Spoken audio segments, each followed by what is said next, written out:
And from what I understand about, well, I think this is true in Zimbabwe, Rhodesia, and South Africa, it's like, well, South African farmers, they feed the country. Yeah. So if you do what was done in Zimbabwe and you confiscate the land because the rich people own it, the oppressors, you confiscate the land, well, then what happens? Well, everyone starves to death. Then everyone's equal because they're all 6 feet underground. Exactly. Yeah. Yes, actually, to make your point valid, Jordan Peterson, I myself also died in 2001 when white people left Zimbabwe. All Zimbabweans died. There's nobody in Zimbabwe. There's nobody. It's all graves. I just woke up just now in order to validate your point, to tell the people and to tell the world that yes, all the Zimbabweans died of hunger when white people were chased out of Zimbabwe. And to give a stern warning and a chilling warning to our friends, South Africa, please do not try it.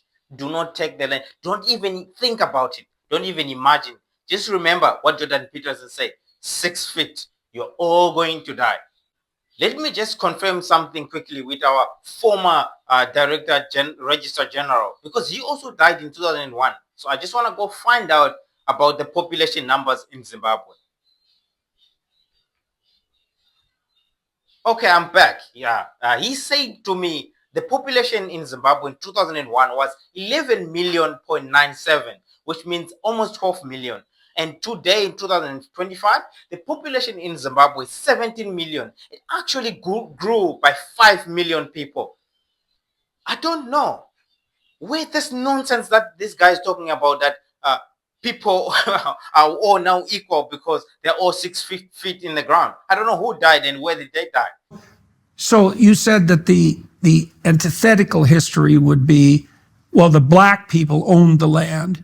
And so that's blacks like are all black generally people are the homogenous. same people. Yeah. And they had a concept of ownership, and ownership applied despite the fact that these were widely dispersed nomadic tribesmen. Ownership applied to all the land, like over what district? I mean, that's something that's sort of ambivalent. You said when the scouts went north, they found huge tracts of land that were unoccupied. I mean, even in European, say British common law now, if you leave a tract of land uninhabited, if there's a tract of land that's uninhabited and someone comes along and improves it and builds a domicile, at some point they obtain rights over it, because there's a deep principle that if you're not using the land, it doesn't belong to you. Yeah, right. yeah. Certainly not intrinsically, and even under a contract, like, because you can end up with, and squatters' rights can obviously be taken too far, but we should note that there is a principle that if you're not using it, you don't own it. Right. It's the Dutch legal principle of res nullius is a piece of land or property that doesn't belong to anyone because there's no one there. Right. And so that's something, so a res nullius is something that you can occupy. And he continues talking about British common law allows people that if you're not using the land, you don't own it. If you're not using it, you don't own it. Jordan Peterson, do you know about a little country called China, the one with dragons and red flag? If you don't mind, there are a lot of rural land which is vacant. Nobody's using it, so they don't own it. There's also a lot of islands. You hear of abandoned islands because everybody has moved to the cities. Yes. Can you go get one for yourself? Can you go and resettle in China and do whatever the fuck you want? Because if they are not using it, they don't own it, according to you. Just try it and let's see what they're going to do to you. Oh, in fact, Canada is actually a very, very big country. And I hear stories that there are some areas or tracts of land which are not occupied. Do you mind if I get on a plane today without a visa or nothing? Don't ask me about this legal papers, so that I can just come and occupy one of those. Because if it's not being used, you don't own it, according to you, right? I'm sure it just doesn't happen like that, Jordan Peterson. You have to be an indigenous person of the land in order to do the same. We have the same here in Africa. If I leave my rural home for years and years and there's nobody, or if I die, somebody else will take that land and use it. but they have to be of the indigenous belonging. They have to belong to the place, brother. You cannot, I cannot come to Canada today and find tracts of land and just occupy it because it's not being used, so I own it. British common law won't apply there. You will chase me away. You will get me arrested. So this narrative works only in Africa because Africans were nomadic people, hunters and gatherers, primitive people. When we got here to this part of the country, you were not here, you were up there because you were busy hunting and gathering up there. You were also not owning land. You didn't have the concept of owning land. They sound complicated, right? That's fucking bullshit.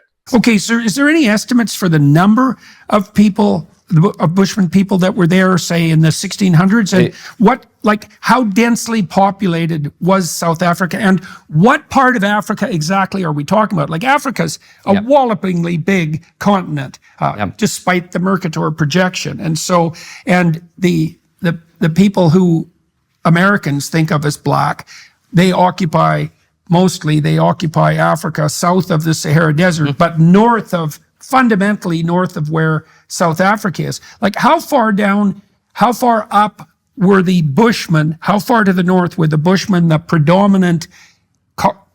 predominant human population in the 1600s? Well, that's a very important point. So they occupied. They were several thousands. I don't know if they were 100,000. I'm not sure. We can check those numbers. Yeah. But they lived pretty much all over South Africa, and they lived more to the eastern part, which is important because the eastern part is much more fertile land. It's much more humid, and that's where the most productive farming land is, and so forth. Right. The western part is arid. It's more deserts and dry, and so forth. So they lived mostly in the east. Yes, but they don't anymore, and that's important because so if you go to the eastern parts, like the Drakensberg, you would find the cave paintings of the Khoi and the San, but they don't live there anymore because they were pushed out by groups coming in from the north, who it has become a controversial term, although I don't know what the appropriate term then would be, by the Bantu people. So the word Bantu is a word that means people. It just means people. That's typical anthropologically. Most tribes refer to themselves as the humans. And they go on with this Bantu migration theory and Bantu migration nonsense.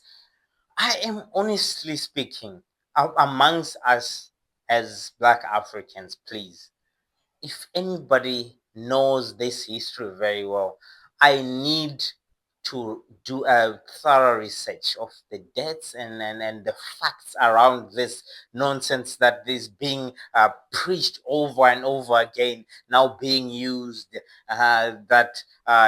you also migrated here, you also came from there and up there. It's becoming a problem. I hear the same theories around the Ethiopians and Rwandese, that they are descendants of this and that, and some people say it's not true.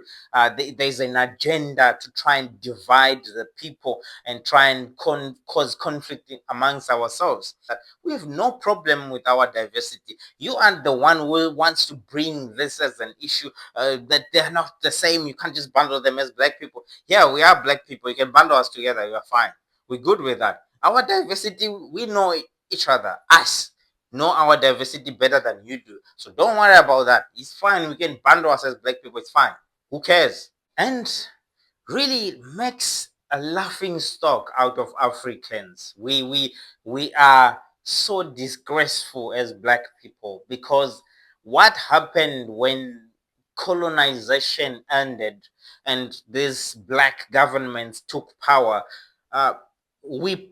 these people who came into power had no idea what needed to be done and how that needed to be done. It's not necessarily all of them, but the majority really didn't know. I think I made another video on this channel why liberation movements have failed in Africa.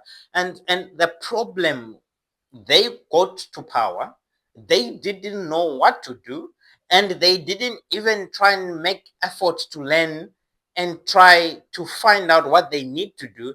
And the problem, they also still want to be in power to this day, regardless of them failing for decades. which has led Africa to where it is today. Think about Zimbabwe. It's not necessarily because white people living, in as much as there is sanctions or whatever that they did, but it's not only sanctions to blame. The people who took over power to become the leadership, no, they didn't do a great job. They actually destroyed even further. When they took over the farms, they did not know how to run anything. They kept on messing it up even. So it's corruption, incompetency, cadre deployment, and they are not competent to do what they are supposed to. They have no vision on how to transform Africa, and they also don't want to leave. They don't want to get the hell out of the office to give the younger people who are knowledgeable in terms of what needs to happen in order for Africa to improve and develop. So we have become a laughing stock, right? You can blame sanctions all you want. Think about countries like Iran, the most sanctioned country on the planet. It is definitely far, far better than most African countries, if not all of them. Think about how are they doing it? Because they have leadership which cares about developing the country, not taking the resources into your own pocket and making the country your tax shop and your business, that you just take things for yourself and for your family. But that is the problem for me and my brothers and for us as Africans to solve. And we will solve it. You have no business in it.